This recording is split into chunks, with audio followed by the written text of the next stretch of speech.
নমস্কাৰ বন্ধু বান্ধৱীসকল, আজি মই এই ভিডিঅ'টিত HS ছেকেণ্ড ইয়েৰ লজিক ফিল'চফিৰ দ্বিতীয় খণ্ডৰ বিষয়ে আলোচনা কৰিবলৈ ওলাইছোঁ। আজি মই আলোচনা কৰিম আগমনৰ ভিত্তি সম্পৰ্কে। আগৰ ভিডিঅ'কেইটাত মই আলোচনা কৰিলোঁ আগমন আৰু ইয়াৰ প্ৰকাৰ সম্পৰ্কে। এতিয়া আহোঁ আগমনৰ ভিত্তি বুলিলে কি বুজায়। যি বিধি বা নিয়মৰ ওপৰত ভিত্তি কৰি আগমনে যথাৰ্থ সামান্য বচন প্ৰতিষ্ঠা কৰে তাকে আগমনৰ ভিত্তি বুলি কোৱা হয়। আমি আগতেই পাই আহিছোঁ যে আগমন আকাৰগত আৰু বস্তুগত উভয় প্ৰকাৰৰ সত্যতাৰ লগতেই জড়িত।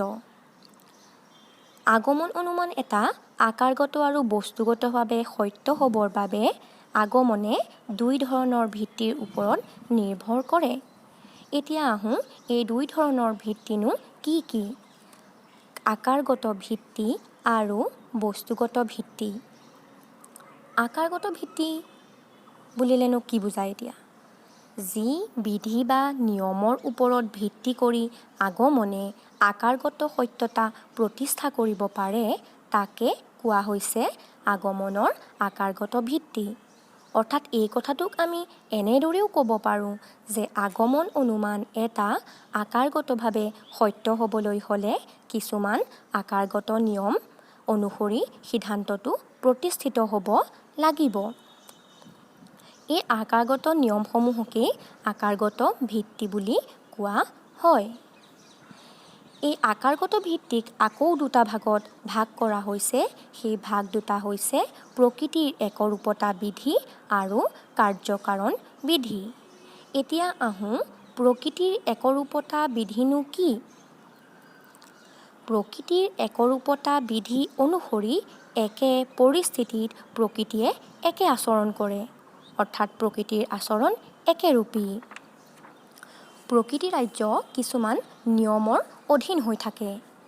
এক বিশেষ পৰিস্থিতিত যিটো ঘটিব সেই একেই পৰিস্থিতিত সি সদায়েই ঘটিব। প্ৰকৃতি ৰাজ্যত কোনো বিশৃংখলতা দেখা পোৱা নাযায়। কাৰণ কোনো আকস্মিক নিয়মৰ সন্মুখীন নোহোৱালৈকে প্ৰকৃতিয়ে নিজৰ নিয়ম কেতিয়াও উলংঘা নকৰে। বাস্তৱ জীৱনত আমি প্ৰকৃতিত এনে কিছুমান ঘটনা দেখিবলৈ পাওঁ যিবোৰৰ পুনৰাবৃত্তি হয়। উদাহৰণ এটা আমি যদি চাওঁ, প্ৰতিদিনে কি হয়? সূৰ্য উদয় হয় আৰু প্ৰতিদিনে সূৰ্য অস্ত যায়। সূৰ্য উদয় হোৱাৰ লগে লগে কি হয়? গোটেই জগতখন পোহৰে আৱৰি ধৰে আৰু সূৰ্য অস্ত যোৱাৰ লগে লগে আন্ধাৰে আৱৰি ধৰে। এই উদাহৰণটোত আমি ভালদৰে বুজিব পাৰিছোঁ যে প্ৰকৃতিয়ে নিজৰ নিয়মমতে চলি আছে। একে পৰিস্থিতিত প্ৰকৃতিয়ে একেই আচৰণ কৰিছে। ইয়াত নিয়মৰ কোনো উলংঘা হোৱা নাই। আৰু এটা উদাহৰণ যদি আমি চাওঁ, পানীয়ে মানুহৰ তৃষ্ণা দূৰ কৰে। আমাৰ যেতিয়া পিয়াহ লাগে আমি পানী খাওঁ আৰু পানী খোৱাৰ লগে লগে কি হয়? আমাৰ পিয়াহ দূৰ হয়। যি পৰিস্থিতিত পানীয়ে আমাৰ তৃষ্ণা দূৰ কৰে সেই একেই পৰিস্থিতিত সদায় পানীয়ে আমাৰ তৃষ্ণা দূৰ কৰিব। প্ৰকৃতি ৰাজ্যত পোৱা বিভিন্ন বস্তুসমূহৰ মূল স্বভাৱৰ ক্ষেত্ৰত প্ৰকৃতিৰ ৰূপ এক। আকস্মিক গুণৰ ক্ষেত্ৰত বেলেগ বেলেগ মানুহৰ মাজত মিল নাথাকিবও পাৰে, কিন্তু মৌলিক গুণৰ ক্ষেত্ৰত মানুহৰ মাজত মিল থাকিবই। মানুহৰ মাজত থকা কিছুমান আকস্মিক গুণ যেনে মানুহৰ ক'লা বগা, ওখ চাপৰ, শকত ক্ষীণ, ধনী দুখীয়া আদি। মানুহৰ মাজত থকা কিছুমান মৌলিক গুণৰ বাবেই আমি সকলোকে মানুহ বুলি কওঁ। প্ৰকৃতিৰ একৰূপতা বিধিটোক আকৌ দুটা ভাগত ভাগ কৰা হৈছে। প্ৰথমটো হৈছে অনুক্ৰমিতাৰ একৰূপতা আৰু দ্বিতীয়টো হৈছে সহ অৱস্থানৰ একৰূপতা। এতিয়া আহোঁ অনুক্ৰমিতাৰ একৰূপতানো কি? অনুক্ৰমিতাৰ একৰূপতাত দুটা ঘটনা কি হয়? একেলগে অগা পিছাকৈ ঘটে। যদি আমি এটা উদাহৰণ চাওঁ আৰু ভালদৰে বুজিব পাৰিম। শীতকালৰ পিছত কি হয়? বসন্তকাল হয়। এই বচনটোৱে কি কৰিছে অনুক্ৰমিতাৰ একৰূপতাক প্ৰকাশ কৰিছে কাৰণ ইয়াত দুটা ঘটনা অগা পিছাকৈ ঘটা দেখা গৈছে। এতিয়া আলোচনা কৰোঁ সহ অৱস্থানৰ একৰূপতানো কি? সহ অৱস্থানৰ একৰূপতাত কি হয় দুটা ঘটনা একেলগে প্ৰত্যক্ষ কৰা হয়। এটা উদাহৰণ যদি আমি চাওঁ গাখীৰ বগা, এই উদাহৰণটোত দুটা ঘটনাক আমি একেলগে প্ৰত্যক্ষ কৰিছোঁ। গাখীৰ আৰু বগা গুণটো সদায় সকলো ক্ষেত্ৰত একেলগে থাকে, কেতিয়াও পৃথকে পৃথকে ইহঁতি নাথাকে। এতিয়া মনলৈ এটা প্ৰশ্ন আহিব পাৰে যে প্ৰকৃতিৰ সকলো কাৰ্যৰ ক্ষেত্ৰত একৰূপতা আছেনে নাই? কিছু কিছু ক্ষেত্ৰত প্ৰকৃতিৰ কাৰ্যবোৰৰ ক্ষেত্ৰত একৰূপতা নাই যেনেই লাগে। ভূমিকম্প, বানপানী, বতাহ ধুমুহা আদি প্ৰাকৃতিক ঘটনাবোৰ যদিও প্ৰকৃতিৰ নিয়মৰ অধীন, কিন্তু এই ঘটনাবোৰৰ ক্ষেত্ৰত একৰূপতা দেখা নাযায়। কিয়নো কেতিয়াবা হঠাৎ ভূমিকম্প হয়, কেতিয়াবা হঠাতেই বানপানী আহে আৰু হঠাৎ বতাহ ধুমুহাৰো সৃষ্টি হয়। এনেধৰণৰ প্ৰাকৃতিক দুৰ্যোগবোৰ কেতিয়া আহে কোনেও ক'ব নোৱাৰে। সেয়ে সাধাৰণ মানুহে ভাবে যে প্ৰকৃতিৰ কোনো একৰূপতা নাই। কিন্তু যদি আমি ভালকৈ চাওঁ বুজিম যে প্ৰকৃতিৰ কোনো ঘটনাই আকস্মিক নহয়। প্ৰকৃতিৰ দৃষ্টিকোণৰ পৰাও কোনো ঘটনাই আকস্মিক নহয়। কিছুমান নতুন নতুন পৰিস্থিতিৰ কাৰণেহে অস্বাভাৱিক ঘটনাবোৰ ঘটা আমি দেখা পাওঁ। এতিয়া আমি আলোচনা কৰিম আগমনৰ বিৰোধাভাসনো কি? প্ৰকৃতিৰ একৰূপতা বিধি সম্পৰ্কে তৰ্কবিদ মিলৰ যি পৰস্পৰ বিৰোধী মতবাদ তাকেই আগমনৰ বিৰোধাভাস বুলি কোৱা হয়। মিলে প্ৰকৃতিৰ একৰূপতা বিধি সম্পৰ্কে বিৰূপ মন্তব্য প্ৰকাশ কৰিছে। প্ৰথমতে তৰ্কবিদ মিলে প্ৰকৃতিৰ একৰূপতা বিধিক এক স্বতঃসিদ্ধ নিয়ম আৰু পূৰ্বস্বীকাৰ্য বিধি বুলি কৈছে আৰু এই বিধিক আগমনৰ ভিত্তি বুলি কৈছে। এই প্ৰকৃতিৰ একৰূপতা বিধিক স্বীকাৰ কৰি নল'লে আগমনে সামান্য বচন প্ৰতিষ্ঠা কৰিব নোৱাৰে। ইয়াৰ বিপৰীতে আকৌ মিলে কৈছে যে প্ৰকৃতিৰ একৰূপতা বিধি হৈছে অবৈজ্ঞানিক আগমনৰ ফল। অবৈজ্ঞানিক আগমনত সামান্য বচনটো প্ৰতিষ্ঠা কৰিবলৈ যাওঁতে কাৰ্যকাৰণ সম্বন্ধ প্ৰতিষ্ঠা কৰাৰ চেষ্টা কৰা নহয়। ইয়াত অবাধিত অভিজ্ঞতাৰ ওপৰত নিৰ্ভৰ কৰিয়েই সিদ্ধান্ত প্ৰতিষ্ঠা কৰা হয়।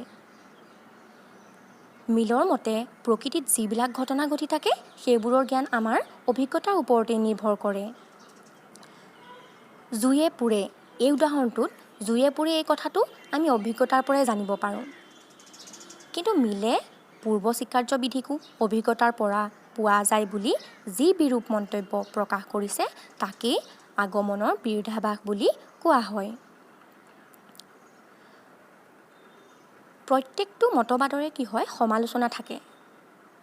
প্ৰকৃতিৰ একৰূপতা বিধি সম্পৰ্কেও মিলে আগবঢ়োৱা পৰস্পৰ বিৰোধী এই মতবাদটোৰো কিছুমান সমালোচনা আছে। এতিয়া আহোচোন এই সমালোচনাখিনিনো কি আমি আলোচনা কৰোঁ। মিলে এবাৰ কৈছে প্ৰকৃতিৰ একৰূপতা বিধি অবৈজ্ঞানিক আগমনৰ ভিত্তি, আকৌ এবাৰ কৈছে প্ৰকৃতিৰ একৰূপতা বিধি অবৈজ্ঞানিক আগমনৰ ফল। কিন্তু একে সময়তে প্ৰকৃতিৰ একৰূপতা বিধি আগমনৰ ফল আৰু ভিত্তি দুয়োটাই হ'ব নোৱাৰে। এই বিধি সম্পৰ্কে মিলে যি বিৰোধী মন্তব্য কৰিছে তাত এটা দোষৰো সৃষ্টি হোৱা দেখা যায় আৰু সেই দোষটোৰ নাম হৈছে চক্ৰক দোষ।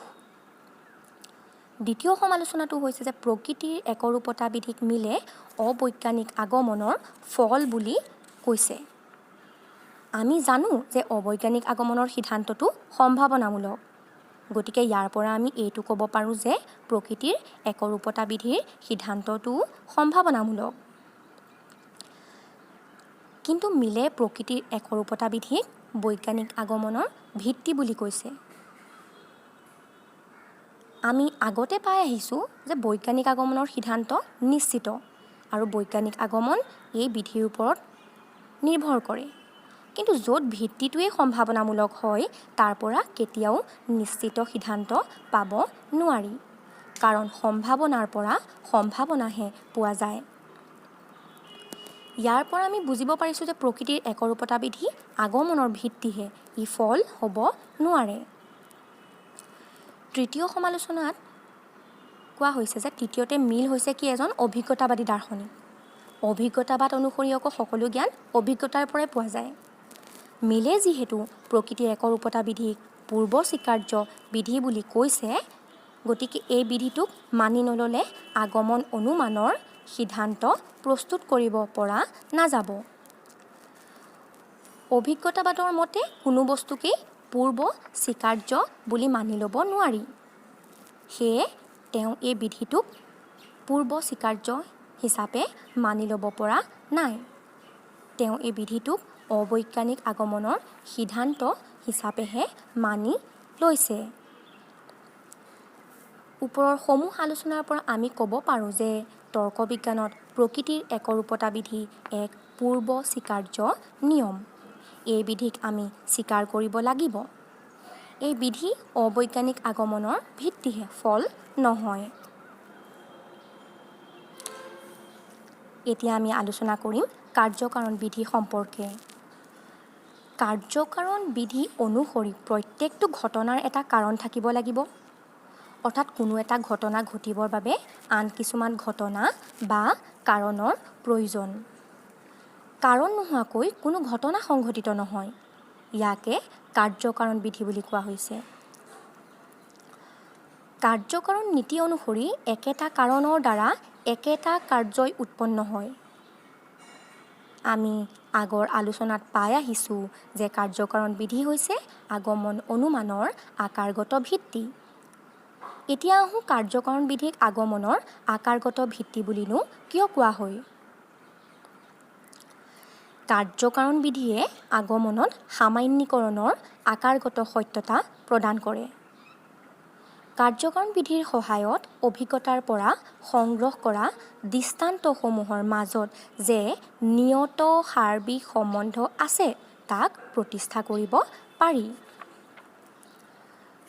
কোনো বিশেষ ঘটনা এটা আন কোনো ঘটনাৰ প্ৰকৃত কাৰণ হয় নে নহয় সেইটো নিৰ্ণয় কৰিবলৈ হ'লে আমি চাব লাগিব যে সেই কাৰণটোৱে অপসৰণৰ সূত্ৰবোৰক বিৰোধিতা কৰিব নালাগিব। কাৰ্যকাৰণ বিধিৰ পৰাই অপসৰণৰ সূত্ৰসমূহ নিশ্চিত কৰা হয়। সেয়ে এই কাৰ্যকাৰণ বিধিক আগমনৰ আকাৰগত ভিত্তি বুলি কোৱা হৈছে। কাৰণ সম্বন্ধে বিভিন্ন তৰ্কবিদে বিভিন্ন সংজ্ঞাই আগবঢ়াই আহিছে। কিন্তু যিজন ব্যক্তিৰ সংজ্ঞাটো আটাইতকৈ গুৰুত্বপূৰ্ণ, আমি সেইজনৰ সংজ্ঞাটোকেই আলোচনা কৰিম। কাৰ্ভেট ৰিডৰ মতে কাৰণক গুণগত আৰু পৰিমাণগত দুটা দিশৰ পৰা নিৰীক্ষণ কৰিব পাৰি।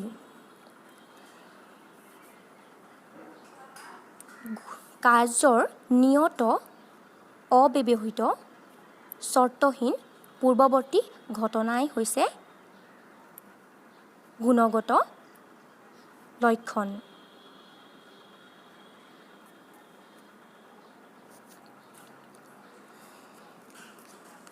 কাৰ্ভেট ৰিডৰ মতে কি হৈছে, কাৰণক গুণগত আৰু পৰিমাণগত দুটা দিশৰ পৰা নিৰীক্ষণ কৰিব পাৰি।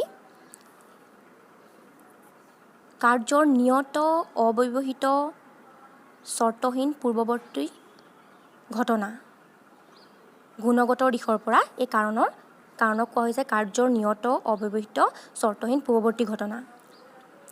পৰিমাণগত দিশৰ পৰা কোৱা হৈছে কাৰণ আৰু কাৰ্য সমতুল্য, অৰ্থাৎ কাৰণ আৰু কাৰ্য সম পৰিমাণৰ। এতিয়া আহোঁ কাৰণৰ গুণগত লক্ষণসমূহৰ বিষয়ে। কাৰণ আৰু কাৰ্য পৰস্পৰ নিৰ্ভৰশীল। কাৰণ আৰু কাৰ্য এটাক বাদ দি আনটো অসম্ভৱ। কাৰণৰ অবিহনে কাৰ্য অৰ্থহীন আৰু কাৰ্যৰ অবিহনে কাৰণ অৰ্থহীন। একেটা ঘটনাই এটা ঘটনাৰ সম্পৰ্কত কাৰণো হ'ব পাৰে আৰু আন এটা ঘটনাৰ সম্পৰ্কত কাৰ্যও হ'ব পাৰে। প্ৰকৃতিত ঘটা কিছুমান ঘটনাক কেতিয়াবা আমি কাৰণ হিচাপে পাওঁ আৰু কেতিয়াবা সেই একেই কাৰণকে কাৰ্য হিচাপে পাওঁ। উদাহৰণ এটা যদি আমি চাওঁ, গুটিৰ পৰা গছ হ'ল। এই উদাহৰণটোত গুটিটো হৈছে কাৰণ আৰু গছজোপা হৈছে কাৰ্য। আকৌ গছজোপাৰ পৰা কাঠৰ কোনো সামগ্ৰী তৈয়াৰ কৰিলে গছজোপা কাঠৰ সঁজুলিৰ কাৰণ হ'ব। দ্বিতীয়টো হৈছে লক্ষণ যে কাৰণ কাৰ্যৰ পূৰ্ৱৱৰ্তী ঘটনা, অৰ্থাৎ কাৰণ সদায় কাৰ্যৰ আগত থাকে আৰু কাৰ্যটো কাৰণৰ পিছত থাকে। দুয়োটাই অগা পিছাকৈ সংঘটিত হয়। এতিয়া আহোঁ পূৰ্ৱৱৰ্তী ঘটনানো কি? যেতিয়া দুটা ঘটনা অগা পিছাকৈ ঘটে, যিটো ঘটনা আগতীয়াকৈ ঘটে তাক পূৰ্ৱৱৰ্তী ঘটনা বুলি কোৱা হৈছে আৰু এই পূৰ্ৱৱৰ্তী ঘটনাক কাৰণ বুলি কোৱা হয়। এতিয়া আহোঁ পৰৱৰ্তী ঘটনানো কি? যেতিয়া দুটা ঘটনা অগা পিছাকৈ ঘটে, পাছত ঘটা ঘটনাটোক পৰৱৰ্তী ঘটনা বুলি কোৱা হয় আৰু এই পৰৱৰ্তী ঘটনাক কাৰ্য বুলিও কোৱা হয়। এটা উদাহৰণৰ সহায়ত আমি আৰু ভালদৰে বুজিব পাৰিম। অতিৰিক্ত খৰাং বতৰ হোৱাৰ বাবে এইবাৰ শস্য নষ্ট হ'ল। ইয়াত খৰাং বতৰটো হৈছে কাৰণ আৰু শস্য নষ্ট হোৱাটো হ'ল কাৰ্য। তৃতীয়টো লক্ষণ হৈছে যে কাৰণ কাৰ্যৰ নিয়ত পূৰ্ৱৱৰ্তী ঘটনা, অৰ্থাৎ কাৰণ আৰু কাৰ্যৰ মাজত যিটো সম্বন্ধ, সেই সম্বন্ধ হৈছে নিয়ত সাৰ্বিক সম্বন্ধ। ইয়াত কাৰণ কাৰ্যৰ নিয়ত পূৰ্ৱৱৰ্তী ঘটনা বুলি কোৱাৰ অৰ্থ হৈছে সদায় সকলোতে আৰু নিয়মীয়াভাৱে কাৰণ কাৰ্যৰ আগতীয়াকৈ ঘটা ঘটনা। নিয়ত পূৰ্ৱৱৰ্তী ঘটনা অৰ্থাৎ সদায় নিয়মীয়াভাৱে আগতে ঘটা ঘটনা হ'ব লাগিব। ইয়াকে কাৰ্য-কাৰণ সম্পৰ্কৰ একৰূপতা বুলি কোৱা হয়। অভিজ্ঞতাবাদী হিউমে পূৰ্ৱৱৰ্তী ঘটনাৰ এনে নিয়ত পূৰ্বপৰতাকেই কাৰণৰ লক্ষণ বুলিও কৈছে। যিকোনো এটা পূৰ্ৱৱৰ্তী ঘটনাই তাৰ পৰৱৰ্তী ঘটনাৰ কাৰণ হ'ব নোৱাৰে। কাৰণ হ'বলৈ হ'লে ই নিয়ত অৰ্থাৎ অপৰিৱৰ্তনীয় হ'ব লাগিব। যিকোনো পূৰ্ৱৱৰ্তী ঘটনা এটাক তাৰ পৰৱৰ্তী ঘটনাৰ কাৰণ বুলি ধৰি ল'লে এক তৰ্কীয় দোষৰ উদ্ভৱ হয়, যাক কাকতালীয় দোষ বুলিও কোৱা হৈছে। এটা উদাহৰণ যদি আমি চাওঁ, ঘড়ীটো বন্ধ হোৱাৰ লগে লগে ৰোগীজনৰ মৃত্যু হ'ল। এই উদাহৰণটোত কি হৈছে, ঘড়ীটো বন্ধ হোৱাটো পূৰ্ৱৱৰ্তী ঘটনা আৰু ৰোগীজনৰ মৃত্যু হোৱাটো পৰৱৰ্তী ঘটনা, অৰ্থাৎ ঘড়ীটো আগতীয়াকৈ বন্ধ হৈছে আৰু ৰোগীজনৰ মৃত্যু তাৰ পাছত হৈছে। কিন্তু ৰোগীজনৰ মৃত্যু হোৱাৰ কাৰণ অন্যহে। যদি ঘড়ীটো বন্ধ হোৱাটো ৰোগীজনৰ মৃত্যুৰ কাৰণ বুলি ধৰা হয়, তেতিয়াহ'লে ইয়াত কাকতালীয় দোষৰ উদ্ভৱ হ'ব। চতুৰ্থতে যে কাৰণ কাৰ্যৰ নিয়ত চৰ্তহীন পূৰ্ৱৱৰ্তী ঘটনা, অৰ্থাৎ কাৰণে কাৰ্যটো সৃষ্টি কৰিবৰ কাৰণে নিজ কাৰ্যক্ষমতা থাকিব লাগিব আৰু ই কোনো চৰ্তৰ ওপৰত নিৰ্ভৰ কৰিব নোৱাৰিব। যদিহে কাৰণে কোনো চৰ্তৰ ওপৰত নিৰ্ভৰ কৰে, তেতিয়া সেই একেটা কাৰণে একেটা কাৰ্য সৃষ্টি কৰিব নোৱাৰে। পঞ্চমতে কোৱা হৈছে যে কাৰণ কাৰ্যৰ চৰ্তহীন নিয়ত অব্যৱহৃত পূৰ্ৱৱৰ্তী ঘটনা, অৰ্থাৎ কাৰণে কাৰ্যটো সৃষ্টি কৰাৰ ক্ষেত্ৰত কোনো সময়ৰ ব্যৱধান থাকিব নালাগিব। উদাহৰণস্বৰূপে গাখীৰ হৈছে দৈৰ কাৰণ। ইয়াত দৈৰ কাৰণ গৰু হ'ব নোৱাৰে। কাৰণ কাৰ্যৰ নিকটৱৰ্তী হ'ব লাগিব। দূৰৱৰ্তী পূৰ্ৱৱৰ্তী ঘটনাই কাৰ্য উৎপাদন কৰিব নোৱাৰে। নিকটৱৰ্তী কাৰণ মানে এনেকুৱা চৰ্তক বুজাইছে যি চৰ্ত অব্যৱহৃতভাৱে কাৰ্যৰ আগত থাকে, অৰ্থাৎ পূৰ্বগামী, যিয়ে আন কোনো চৰ্তৰ সহায় নোলোৱাকৈ কাৰ্য উৎপাদন কৰে। গতিকে গুণগত দিশৰ পৰা কাৰণ হৈছে কাৰ্যৰ চৰ্তহীন নিয়ত অব্যৱহৃত পূৰ্ৱৱৰ্তী ঘটনা। এতিয়া আমি আলোচনা কৰিম কাৰণৰ পৰিমাণগত লক্ষণ। পৰিমাণগত দিশৰ পৰা আমি যদি চাওঁ, কাৰণ কাৰ্যৰ সমান। কাৰণত যিমান উপাদান আৰু শক্তি আছে, কাৰ্যটোৰ সিমান উপাদান আৰু শক্তি থাকে। পদাৰ্থ বিজ্ঞানৰ দ্ৰব্য আৰু শক্তিৰ অবিনশ্বৰতা নিয়মৰ ওপৰত কাৰণৰ এই পৰিমাণগত লক্ষণটো প্ৰতিষ্ঠিত। এই সূত্ৰ অনুসৰি জগতত থকা বস্তুৰ পৰিমাণ সদায় একেই থাকে। ইয়াৰ হ্ৰাস বৃদ্ধি নহয়, কেৱল আকৃতিৰহে সাল সলনি হয়। উদাহৰণস্বৰূপে 2ভাগ হাইড্ৰজেন আৰু 1ভাগ অক্সিজেন মিহলালে পানীৰ সৃষ্টি হয়। ইয়াত হাইড্ৰজেন আৰু অক্সিজেন দুয়োটাই গেছীয় পদাৰ্থ, কিন্তু দুয়োটাৰ সংমিশ্ৰণৰ ফলত যি পানীৰ সৃষ্টি হয় সেই পানী হৈছে জলীয় পদাৰ্থ। ইয়াত গেছীয় পদাৰ্থ জলীয়ালৈ ৰূপান্তৰিত হৈছে। যদিও ইয়াত ৰূপৰ পৰিৱৰ্তনে দেখা দিছে, কিন্তু ইয়াৰ ফলত উৎপাদিত পদাৰ্থৰ অৰ্থাৎ পানীৰ পৰিমাণ হাইড্ৰজেন আৰু অক্সিজেনৰ পৰিমাণৰ সৈতে সমান। গতিকে এই উদাহৰণটোৰ পৰা আমি বুজিব পাৰিলোঁ যে বস্তুৰ আকৃতিৰ পৰিৱৰ্তন হ'লেও ইয়াৰ মুঠ পৰিমাণৰ কেতিয়াও হ্ৰাস বৃদ্ধি নহয়, পৰিমাণ সদায় একেই থাকে। শক্তিৰ অবিনশ্বৰতা নিয়ম অনুসৰি জগতত থকা মুঠ শক্তিৰ পৰিমাণ সদায় একেই থাকে। এই শক্তিৰ পৰিমাণৰ কোনো হ্ৰাস বৃদ্ধি নহয়। উদাহৰণস্বৰূপে চলি থকা মটৰ গাড়ী এখনৰ গতি যেতিয়া বন্ধ হয়, তেতিয়া এনে লাগে যেন ইয়াৰ গতিশক্তিৰ অৱসান ঘটিছে। প্ৰকৃততে ইয়াত গতিশক্তি তাপ শক্তিলৈ ৰূপান্তৰিত হৈছে। শক্তিৰ ক্ষেত্ৰতো কাৰণত থকা শক্তিৰ পৰিমাণ আৰু কাৰ্যত থকা শক্তিৰ পৰিমাণ একেই। শক্তিৰ ৰূপান্তৰৰ ফলত কাৰ্যৰ উৎপাদন হয়। পৰিমাণগতভাৱে কাৰণ আৰু কাৰ্য সমতুল্য। কাৰণ সম্পৰ্কে কৰা ওপৰৰ আলোচনাৰ পৰা আমি এই বুলি ক'ব পাৰোঁ যে গুণগত দিশৰ পৰা কাৰণ কাৰ্যৰ চৰ্তহীন, নিয়ত, অব্যৱহৃত পূৰ্বৱৰ্তী ঘটনা, আৰু পৰিমাণগত দিশৰ পৰা কাৰণ আৰু কাৰ্য সম পৰিমাণৰ। এতিয়া আমি আলোচনা কৰিম কাৰণ সম্পৰ্কে এৰিষ্টটলৰ ধাৰণা। কাৰণ সম্পৰ্কে এৰিষ্টটলেনো কেনেকুৱা ধৰণৰ ধাৰণা দিছে? প্ৰাচাত্য তৰ্কশাস্ত্ৰৰ জনক এৰিষ্টটলৰ মতে কাৰণ 4টা উপাদানেৰে গঠিত এক জটিল প্ৰক্ৰিয়া। এই 4টা উপাদানক প্ৰত্যেককে একো একোটা কাৰণ বুলি ক'ব পাৰি। এই 4টা কাৰণৰ অবিহনে কাৰ্য উৎপাদন কৰিব নোৱাৰি। এতিয়া আহোঁ এই 4 প্ৰকাৰৰ কাৰণনো কি কি? প্ৰথমটো হৈছে উপাদান কাৰণ, দ্বিতীয়টো আকাৰগত কাৰণ, তৃতীয়টো নিমিত্ত কাৰণ আৰু চতুৰ্থত কোৱা হৈছে পৰিণাম বা উদ্দেশ্য কাৰণ। এতিয়া আমি এই 4টা কাৰণৰ বিষয়ে আলোচনা কৰিম। প্ৰথমতে আলোচনা কৰিম উপাদান কাৰণনো কাক বোলে। যি উপাদান দ্ৰব্য বা পদাৰ্থৰ দ্বাৰা কাৰ্য উৎপন্ন কৰা হয় তাকেই উপাদান কাৰণ বুলি কোৱা হয়।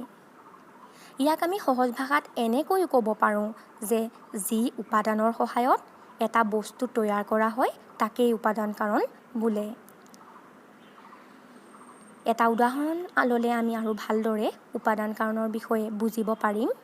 এটা উদাহৰণ লওঁ।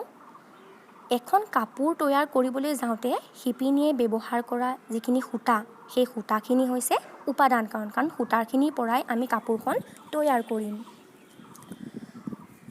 উপাদান হিচাপে ব্যৱহাৰ কৰা দ্ৰব্যৰ পৰিৱৰ্তন ঘটাই কাৰ্যটো পোৱা যায়। যিটো উপাদান পৰিৱৰ্তন কৰা হয় সেইটো কাৰণ, আৰু পৰিৱৰ্তনৰ পিছত যিটো উপাদান পোৱা যায় সেইটো হৈছে কাৰ্য। উপাদানৰ ওপৰত কাৰ্যৰ প্ৰকৃতি নিৰ্ভৰ কৰে। এই উপাদান কাৰণক আকৌ প্ৰধান কাৰণ বুলিও কোৱা হয়। এতিয়া আমি আলোচনা কৰোঁ আকাৰগত কাৰণনো কি? কোনো কাৰ্য উৎপন্ন কৰোঁতে উপাদান বা দ্ৰব্যৰ ওপৰত যি নতুন ৰূপ দিয়া হয় তাকেই কোৱা হৈছে আকাৰগত কাৰণ। বস্তু এটা উৎপন্ন হোৱাৰ পিছত সেই বস্তুটোত এক নতুন ৰূপ দিয়া হয়। এটা উদাহৰণ চাওঁ। শিপিনীয়ে সূতাৰ পৰা কাপোৰখন তৈয়াৰ কৰিবলৈ যাওঁতে কাপোৰখনত যি আকাৰ দিয়ে সেয়া কাপোৰখনৰ আকাৰগত কাৰণ। এতিয়া আমি বুজিলোঁ যে আকাৰগত কাৰণ কেনেকুৱা বা কি। এতিয়া আমি আলোচনা কৰিম নিমিত্ত কাৰণৰ বিষয়ে। কোনো এটা কাৰ্য উৎপন্ন কৰিবলৈ যি শ্ৰম বা শক্তিৰ প্ৰয়োজন তাকেই কোৱা হৈছে নিমিত্ত কাৰণ। এতিয়া নিমিত্ত কাৰণৰ এটা উদাহৰণসহ আমি বুজিবলৈ চাম যে কাপোৰখন তৈয়াৰ কৰিবলৈ শিপিনীয়ে সূতাখিনিত প্ৰয়োগ কৰা যি শক্তি সেই শক্তি হৈছে কাপোৰখনৰ নিমিত্ত কাৰণ। কেতিয়াবা আকৌ কৰ্তাজনকো নিমিত্ত কাৰণ বুলি কোৱা হয়। নেক্সট আছে পৰিণাম বা উদ্দেশ্য কাৰণ। কোনো এটা কাৰ্য উৎপাদন কৰিবলৈ যাওঁতে যি উদ্দেশ্য আগত ৰাখি কাৰ্যটো সৃষ্টি কৰা হয় তাক পৰিণাম বা উদ্দেশ্য কাৰণ বোলে। সদায় কোনো এটা উদ্দেশ্য আগত ৰাখি এটা কাৰ্য উৎপন্ন কৰা হয়। কাপোৰ এখন যেতিয়া শিপিনীয়ে সূতাৰ পৰা তৈয়াৰ কৰে তেতিয়া ব্যৱহাৰৰ উদ্দেশ্যৰেহে কাপোৰখন তৈয়াৰ কৰা হয়। গতিকে এই উদ্দেশ্যই হৈছে উদ্দেশ্য কাৰণ। শিপিনীয়ে কাপোৰখন তৈয়াৰ কৰোঁতে ইয়াত উদ্দেশ্য হৈছে ব্যৱহাৰৰ উদ্দেশ্যে শিপিনীয়ে কাপোৰখন তৈয়াৰ কৰিছে। আকাৰগত আৰু উপাদান কাৰণ কাৰ্যৰ আভ্যন্তৰীণ কাৰণ। আনহাতে নিমিত্ত কাৰণ আৰু পৰিণাম কাৰণক বাহ্যিক কাৰণ বুলি কোৱা হয়। নিমিত্ত কাৰণ আৰু পৰিণাম বা উদ্দেশ্য কাৰণ কাৰ্যৰ বাহ্যিক দিশৰ লগতেই জড়িত।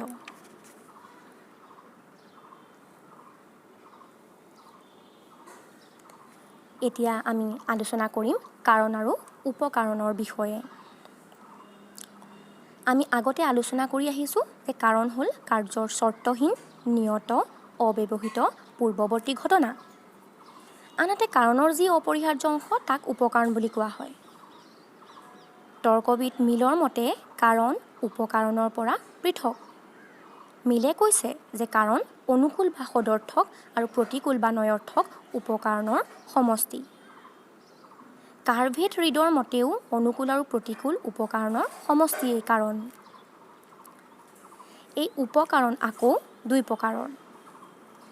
অনুকূল বা সদৰ্থক উপকাৰণ, প্ৰতিকূল বা নঞৰ্থক উপকাৰণ। এতিয়া আহোঁ অনুকূল বা সদৰ্থক উপকাৰণনো কি? যি উপকাৰণৰ সহায়ত কাৰ্যটো ঘটে তাক কোৱা হয় অনুকূল উপকাৰণ। আনহাতে প্ৰতিকূল উপকাৰণনো কি? যি উপকাৰণৰ সহায় অবিহনে কাৰ্যটো ঘটে তাক প্ৰতিকূল উপকাৰণ বোলে। কাৰ্ভেট ৰিডৰ মতে কাৰ্যটো ঘটাত দুইবিধ উপকাৰণেই সহায় কৰে।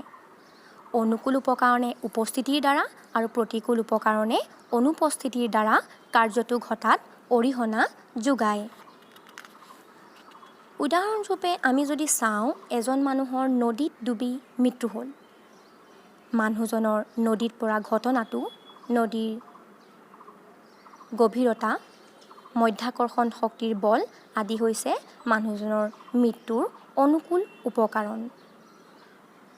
আনহাতে তেওঁৰ মৃত্যুৰ প্ৰতিকূল উপকাৰণবোৰ হৈছে তেওঁ সাঁতুৰিব পৰা ক্ষমতা, কোনো লোকৰ পৰা লাভ কৰা সহায় আদি প্ৰতিকূল উপকাৰণ যিখিনি ইয়াত অনুপস্থিত আছে। এই উদাহৰণটোত অনুকূল উপকাৰণবোৰ উপস্থিত আছে আৰু প্ৰতিকূল উপকাৰণবোৰ অনুপস্থিত আছে। এতিয়া আহোঁ কাৰণ আৰু উপকাৰণৰ মাজৰ সম্পৰ্ক। কাৰণ হৈছে বিভিন্ন উপকাৰণৰ সমষ্টি আৰু উপকাৰণ হৈছে কাৰণৰ বিভিন্ন অংশ। কাৰণ অবিহনেও উপকাৰণ থাকিব নোৱাৰে আৰু উপকাৰণ অবিহনেও কাৰণ হ'ব নোৱাৰে। কাৰণ আৰু উপকাৰণৰ মাজৰ সম্পৰ্কটো এটা সমগ্ৰ বস্তুৰ ইয়াৰ বিভিন্ন অংশবোৰৰ মাজত যি সম্পৰ্ক সেই সম্পৰ্কৰ নিচিনাই। সমগ্ৰৰ অবিহনে অংশ সম্ভৱ, ঠিক একেদৰে অংশৰ অবিহনেও সমগ্ৰ সম্ভৱ। এটা উদাহৰণৰ সহায়ত আমি আৰু ভালদৰে বুজিব পাৰিম। উদাহৰণটো লওঁ যে এজন মানুহৰ জ্বৰত মৃত্যু হ'ল। সাধাৰণ দৃষ্টিভংগীৰে চাবলৈ গ'লে জ্বৰক মানুহজনৰ মৃত্যুৰ কাৰণ বুলি কোৱা হয়। কিন্তু মিল আৰু কাৰ্ভেট ৰিডৰ মতে জ্বৰেই মানুহজনৰ মৃত্যুৰ কাৰণ নহয়, ই কেৱল এক উপকাৰণহে। আমি যদি মানুহজনৰ মৃত্যুৰ কাৰণ বৰ্ণনা কৰিবলৈ যাওঁ তেতিয়া আমি চিকিৎসামূলক সহায়, আহাৰ, শুশ্ৰূষা আদি কথাবোৰো বিচাৰ কৰি চাব লাগিব।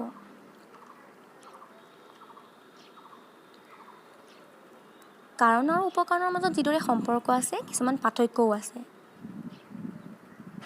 প্ৰথম পাৰ্থক্য হৈছে যে কাৰণ হৈছে সমগ্ৰ অংশ, আনহাতে উপকাৰণ হৈছে কাৰণৰ অপৰিহাৰ্য অংশ। দ্বিতীয়তে কাৰণে এটা কাৰ্য অকলে সৃষ্টি কৰিব পাৰে কিন্তু উপকাৰণে এটা কাৰ্য অকলে সৃষ্টি কৰিব নোৱাৰে। কাৰ্য সৃষ্টিৰ ক্ষেত্ৰত কাৰণ সামগ্ৰিকভাৱে দায়বদ্ধ, আনহাতে উপকাৰণ কাৰ্য সৃষ্টিৰ ক্ষেত্ৰত আংশিকভাৱেহে দায়বদ্ধ। এতিয়া আহোঁ প্ৰযোজক আৰু সংস্থানো কি? তৰ্কশাস্ত্ৰবিদ বেইনে শক্তিৰ সংৰক্ষণৰ দিশৰ পৰা কোনো ঘটনাৰ কাৰণক দুটা উপাদানত ভাগ কৰিছে: প্ৰযোজক আৰু সংস্থা।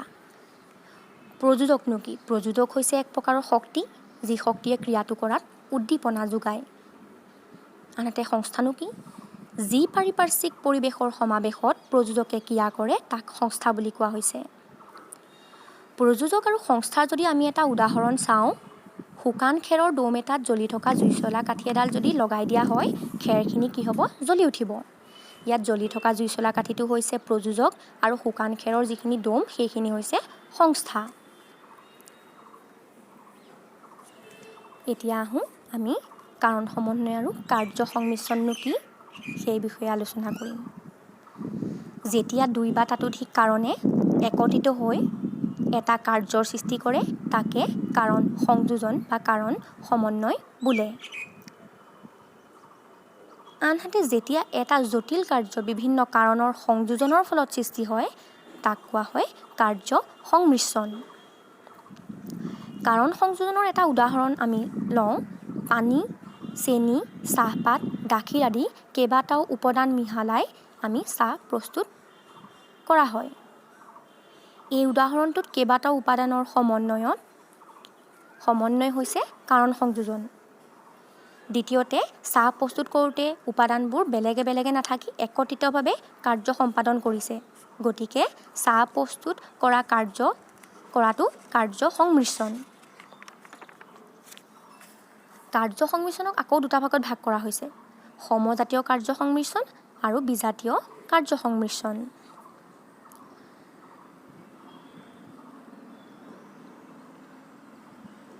দুই বা ততোধিক একেজাতীয় কাৰণে সংযুক্তভাৱে ক্ৰিয়া কৰি যদি একেজাতীয় কাৰ্যৰ সৃষ্টি কৰে তেতিয়া সেই একেজাতীয় কাৰ্যৰ সংমিশ্ৰণক সমজাতীয় কাৰ্য সংমিশ্ৰণ বুলি কোৱা হয়। এটা কোঠাত যদি 10ডাল মমবাতি জ্বলোৱা হয় তেনেহ'লে আমি যি পোহৰ পাম সেই পোহৰ সমজাতীয় কাৰ্য সংমিশ্ৰণ। আকৌ একাধিক কাৰণে সংযুক্তভাৱে ক্ৰিয়া কৰাৰ ফলত সৃষ্টি হোৱা মিশ্ৰ কাৰ্যটো যদি কাৰণবোৰৰ প্ৰত্যেকে উৎপাদন কৰা কাৰ্যটোৰ লগত একে নহয় অৰ্থাৎ সমজাতীয় নহয় তেতিয়া সেই মিশ্ৰ কাৰ্যটোক বিজাতীয় কাৰ্য সংমিশ্ৰণ বোলে। উদাহৰণস্বৰূপে অক্সিজেন আৰু হাইড্ৰজেন এক বিশেষ পৰিমাণত বিদ্যুৎ শক্তিৰে মিহলালে পানী পোৱা যায়। ইয়াত সংমিশ্ৰিত কাৰ্য পানী অৰ্থাৎ জলীয় পদাৰ্থ গুণ আৰু প্ৰকৃতিৰ ফালৰ পৰা বাষ্পীয় পদাৰ্থ অক্সিজেন আৰু হাইড্ৰজেনৰ সমজাতীয় নহয়।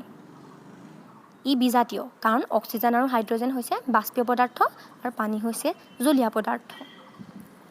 এতিয়া আমি এই আলোচনাৰ পৰা কাৰ্য সংমিশ্ৰণৰ ভাগ আৰু সমজাতীয় কাৰ্য সংমিশ্ৰণ, বিজাতীয় কাৰ্য সংমিশ্ৰণৰ বিষয়ে ভালদৰে বুজিব পাৰিলোঁ। নেক্সট এতিয়া আমি আলোচনা কৰিম শেষৰ যিটো কনচেপ্ট সেইটো হৈছে নানা কাৰণবাদ। নানা কাৰণবাদ হৈছে কাৰণ সম্পৰ্কীয় এটা ভ্ৰান্ত ধাৰণা। নানা কাৰণবাদ অনুসৰি এটা কাৰ্যৰ বহুত কাৰণ থাকিব পাৰে। যেতিয়া এটা কাৰ্য বিভিন্ন কাৰণত বিভিন্ন সময়ত উৎপত্তি হয় তাক নানা কাৰণবাদ বুলি কোৱা হয়। এটা উদাহৰণ আমি চাওঁ, মৃত্যুৰ কাৰণ এটা নহয় বহুতো হ'ব পাৰে। যেনে বেমাৰ, দুৰ্ঘটনা, আত্মহত্যা আদি বহুতো কাৰণত মানুহৰ মৃত্যু হ'ব পাৰে। লৌকিক দৃষ্টিৰ পৰা নানা কাৰণবাদক সঁচা যেন লাগে, কিন্তু বৈজ্ঞানিক দৃষ্টিৰ পৰা নানা কাৰণবাদক সমৰ্থন কৰিব নোৱাৰি, কিয়নো ভুল ধাৰণাৰ ফলতহে নানা কাৰণবাদৰ ধাৰণা আমাৰ মনলৈ আহে।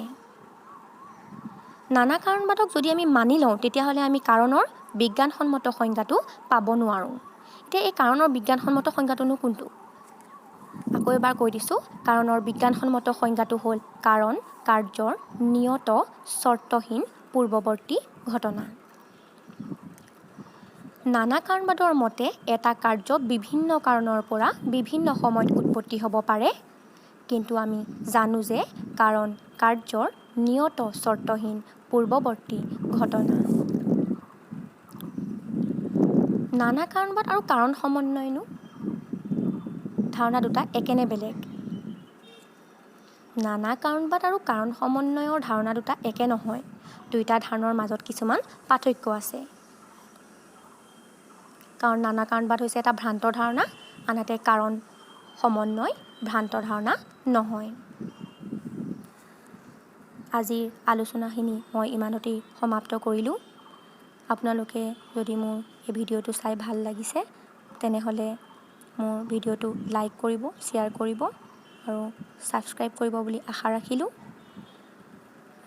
যিসকলে মোৰ এই ভিডিঅ'টো চাই আছে, তেওঁলোকে হয়তো আগৰ আলোচনাখিনি বুজি পোৱা নাই। সেইখিনি চাবলৈ হ'লে আপোনালোকে ইয়াৰ ওপৰত আই বটনটো আছে, আই বটনটোত ক্লিক কৰিব। ক্লিক কৰিলে মোৰ আগৰ ভিডিঅ'কেইটা পাব। আজিলৈ ইমানতে মই সমাপ্ত কৰিলোঁ। নমস্কাৰ।